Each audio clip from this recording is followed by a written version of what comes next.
Bevis for cosinusrelationer. Vi vil gerne vise cosinusrelationerne, der altså viser sammenhæng mellem sider og vinkler i en vilkårlig trekant.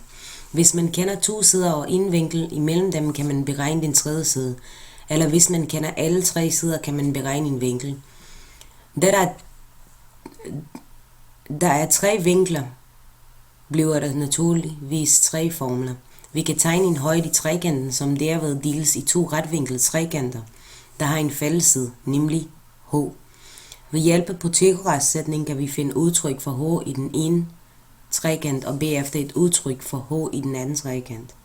Disse to udtryk må være lige hinanden, da h jo er en fællesside.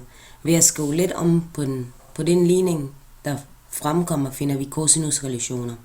Bevis for cosinusrelationerne. Vi forestiller os her, at vi kender siderne B og C og vinklen E, der ligger imellem dem. Vi skal altså finde en formel for siden E. Vi har en vilkårlig spidsvinklet trekant ABC. Vi tegner højden gennem vinkel B og deler på den måde trekanten i to retvinklede trekanter. Det her er højden. Trekant ABD og trekant BDC. Vi ved jo præcis, hvor på siden B at højdens fodpunkt D ligger, så vi kalder stykket fra A til D for x, nemlig her. Altså det, der har længden x. Så stykket fra D til C jo være bx, da det er hele b fratrukket x, nemlig D til C, b fratrukket x. Vi kigger på trekant ABD. Det er en retvinklet trekant, og så gælder Pythagoras. X i n plus h i n er lige med c i n. Vi trækker x i n fra på begge sider. H er lige med c i n minus x i n. Kigger vi på den anden trekant, BDC, så er den også retvinklet, og Pythagoras gælder. H i n plus parentes b minus x i n er lige med a i n.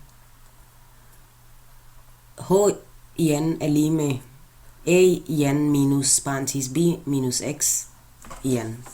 Da siden h jo er den samme i begge trekant, må der gælde, at de to udtryk, vi har fået for h i n, er ens. Vi ganger lige parentesen ud på højre side, anden kvadratsætning, og husker, at der står et minus foran parentes. Det gør vi her. Vi hæver minus parentesen. Vi ser, at x i n minus x i n går ud, da der står på begge sider. Og så får vi det her. Vi flytter lidt om på lederne, så a i n kommer til at stå alene. Lederne skifter fortegn, når de kommer over på den anden side. Og så ser den sådan ud. Til sidst kigger vi på trekant igen, specielt siden x. I trekant ABD er siden x jo den hovedliggende side til vinkel A. Vi ved derfor, at det må gælde, at x er lige med c gange cosinus til a. Derfor kan vi indsætte c gange cosinus til a i stedet for x i vores ligning, så c i n plus b i n minus 2 gange b gange x er lige med a i n. Bliver til c i n plus b i n minus 2 gange b gange c gange cosinus til a er lige med a i n. Vi har altså fundet en formel, der kan beregne siden a, ud fra de to sider b og c og vinkel a, som ligger imellem dem. Havde det været to andre måder, og vinklen imellem dem, havde vi fået tilsvarende formler. Ved at flytte lidt rundt på lederne kan vi få c plus b i n plus b i n minus 2 gange b gange c gange cosinus til a er lige med a i n. C plus b er lige med a i n. C i n plus b i n er lige med a i n plus 2 gange b gange c gange cosinus til a. C i n plus b i n minus a i n er lige med 2 gange b gange c gange cosinus til a. Og så giver det c i n plus b i n minus a i n divideret med 2 gange b gange c er lige med cosinus til a.